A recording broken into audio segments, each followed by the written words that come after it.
Bismillahirrahmanirrahim. Assalamualaikum warahmatullahi wabarakatuh. Alhamdulillahirabbil alamin wa bihi nasta'inu ala umurid dunya waddin. Wassalatu wassalamu ala asrafil anbiya'i wal mursalin sayyidina wa maulana Muhammadin wa ala alihi wa sahbihi ajma'in. Rabbi israh li sadri wa yassir li amri wahlul 'uqdatam min lisani yafqahu qawli ya fattahu ya alim. Amma ba'd. Baik rekan-rekan sekalian, pada kesempatan kali ini saya akan mencoba mempresentasikan sebuah tugas UAS terkait mata kuliah Tazkiyah Value dengan tema Zero Defect and Quality Oriented. Mungkinkah zero defect atau nol cacat dilakukan? Nah, kalau kita lihat dari kacamata produsen, pasti akan menganggap zero defect tidak mungkin dilakukan. Namanya juga manusia, pasti dong ada celahnya. Namun, bila kita melihat dari sudut pandang konsumen, apakah zero defect mungkin dilakukan? Nah, kita ambil contoh kasus. Pada 29 Oktober tahun 2018, pesawat Lion Air JT610 rute Jakarta Pangkal Pinang jatuh di perairan Karawang. Dikutip dari kompas.com, kecelakaan ini menewaskan 189 orang yang terdiri dari 179 penumpang dewasa, 1 penumpang anak, 2 bayi, 2 pilot, 5 kru pesawat. Pesawat Lion Air JT610 jatuh setelah 13 menit mengudara. Berdasarkan investigasi, Komite Nasional Keselamatan Transportasi (KNKT) Kementerian Perhubungan merilis laporan akhir investigasi kecelakaan tersebut. Dalam laporan tersebut, KNKT menyimpulkan ada 9 faktor yang berkontribusi pada kecelakaan tersebut. Secara garis besar, 9 faktor itu gabungan antara faktor mekanik, desain pesawat, dan kurangnya dokumentasi tentang sistem pesawat. Selain itu, faktor lain yang berkontribusi adalah kurangnya komunikasi dan kontrol manual antara pilot dan co-pilot, beserta distraksi dalam kokpit. Berdasarkan bukti rekaman data dan percakapan selama penerbangan, co-pilot dinilai tidak familiar dengan prosedur meskipun telah ditunjukkan cara mengatasi pesawat saat training. Nah, tentu saja jika dilihat dari kacamata konsumen, setiap konsumen pasti menginginkan produk yang nol cacat, apalagi terkait pelayanan yang berhubungan erat dengan keselamatan dan nyawa manusia.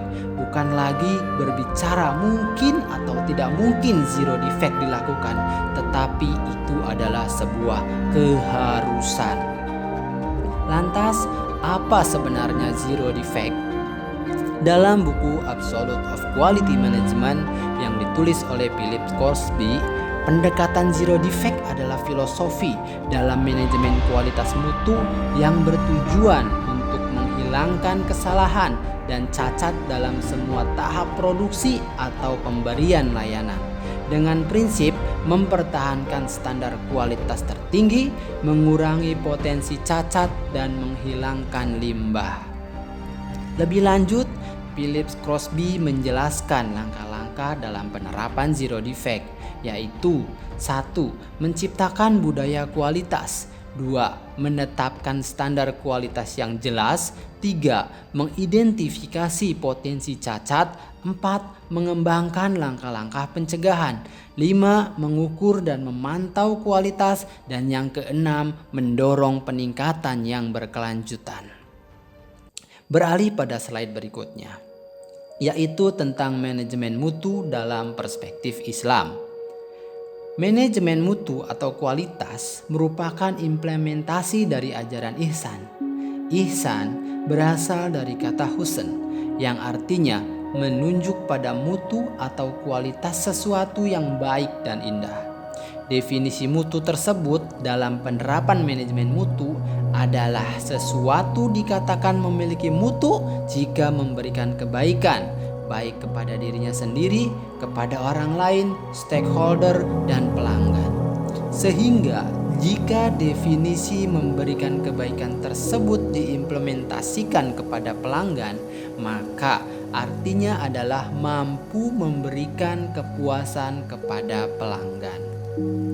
Dalam surat Al-Qasas ayat 77, Allah Subhanahu wa taala berfirman, "Dan berbuat baiklah kepada orang lain sebagaimana Allah telah berbuat baik kepadamu, dan janganlah kamu berbuat kerusakan di muka bumi. Sungguh Allah tidak menyukai orang yang berbuat kerusakan." Dalam rangka mencapai mutu atau kualitas, maka dimulai dengan pemahaman bahwa untuk melakukan sesuatu yang bermutu dan berkualitas dilakukan dengan tawakal dan sungguh-sungguh. Prosesnya pun dilakukan dengan teratur dan terarah, atau bisa disebut itqan. Maka hasil juga akan baik dan bermutu. Sebagaimana firman Allah dalam surat Al-Kahfi ayat 110 yang artinya, "Katakanlah, sesungguhnya aku ini hanya seorang manusia seperti kamu yang diwahyukan kepadaku bahwa sesungguhnya Tuhan kamu itu adalah Tuhan yang esa. Barang siapa mengharap perjumpaan dengan Tuhannya, maka hendaklah ia mengerjakan amal yang soleh dan janganlah ia mempersekutukan seorang pun dalam beribadah kepada Tuhannya." Maksud dari kata mengerjakan amal soleh dalam ayat di atas adalah bekerja dengan baik, bermutu dan berkualitas.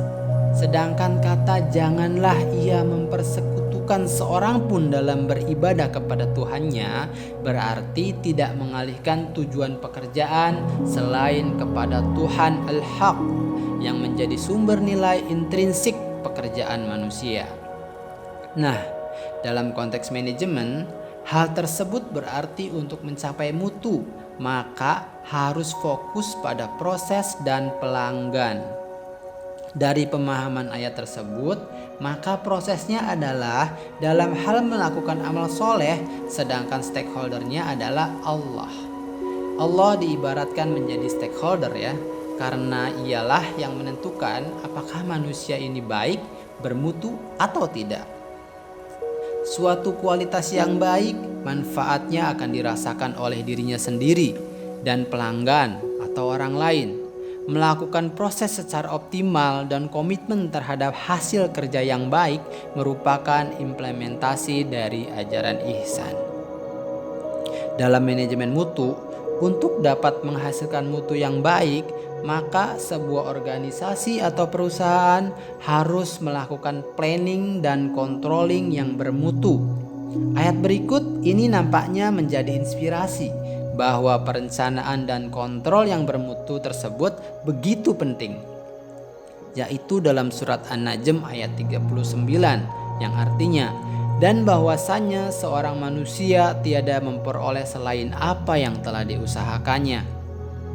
Jadi, bila kita melihat ayat tersebut, maka setiap orang dalam bekerja itu dituntut untuk satu, tidak memandang sepele bentuk-bentuk kerja yang dilakukan.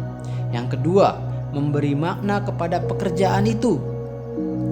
Ketiga, sadar bahwa kerja adalah mode of existence. Dan yang keempat, dari segi dampaknya, kerja itu bukanlah untuk Allah, namun untuk dirinya sendiri. Selanjutnya kita akan bahas mengenai TQM. Apa itu TQM? Total Quality Management adalah manajemen fungsional dengan pendekatan yang secara terus-menerus difokuskan pada peningkatan kualitas agar produknya sesuai dengan standar kualitas yang telah ditentukan. TQM atau Total Quality Management ini dalam bahasa Indonesia disebut sebagai manajemen mutu terpadu atau MMT. Dan prinsipnya adalah berfokus pada 4 hal, yaitu yang pertama, fokus pada kepuasan pelanggan. Yang kedua, fokus menghormati semua orang. Yang ketiga, manajemen berdasarkan fakta dan data yang kita kumpulkan. Dan yang keempat, perbaikan berkelanjutan, sustainable. TQM ini merupakan implementasi dari konsep ihsan secara menyeluruh. Sebuah organisasi, perusahaan, atau produk akan bisa bermutu apabila menerapkan total quality management atau mengimplementasikan konsep ihsan secara keseluruhan. Implementasi TQM tentu harus didahului oleh perencanaan mutu atau perencanaan ihsan. Perencanaan tersebut sebenarnya merupakan aplikasi niat atau sesuatu yang ingin diwujudkan dan dikehendaki. Tujuannya apa? Niatnya apa untuk membuat produk tersebut? Kemudian quality planning ini di breakdown dalam benchmarking. Apa itu benchmarking? Yaitu kegiatan untuk menetapkan standar baik proses maupun hasil yang akan dicapai dalam suatu periode tertentu. Semuanya tersebut harus dikelola secara teratur atau itqan. Kualitas yang baik ditentukan oleh beberapa komponen yang terkait, mulai dari input masukan, proses, dan output keluaran, serta dengan pengelolaan manajemen. Setelah semuanya mampu dilaksanakan, maka selanjutnya adalah mengadakan kontrol yang baik atau quality control. Setelah ada kontrol yang baik, maka selanjutnya mampu untuk mengeluarkan quality assurance atau quality assurance yang yaitu mengacu pada penetapan standar, metode yang memadai, dan tuntutan mutu oleh sekelompok atau lembaga para pakar yang diikuti oleh proses pengawasan dan evaluasi yang memeriksa sejauh mana pelaksanaannya memenuhi standar yang telah ditetapkan atau biasa disebut dengan audit.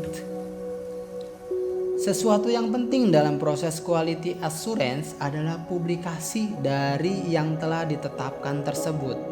Quality assurance yang bersifat proses oriented, yaitu proses yang sedang dilaksanakan sesuai dengan standar dan prosedur yang telah ditetapkan sehingga bisa berhasil secara efektif sesuai dengan standar, sehingga lembaga dakwah atau organisasi atau sebuah perusahaan pun perlu menyusun sistem dan mekanisme yang dapat digunakan sebagai wadah untuk mengaudit seluruh komponen lembaga dalam meningkatkan mutunya yang disebut dengan quality assurance system. Dan demikian presentasi dari saya, semoga bermanfaat. Rekan-rekan sekalian, terima kasih atas perhatiannya. Jazakumullah khair. Wallahul muwafiq ila aqwamit thariq. Billahi taufiq wal hidayah. Wassalamualaikum warahmatullahi wabarakatuh.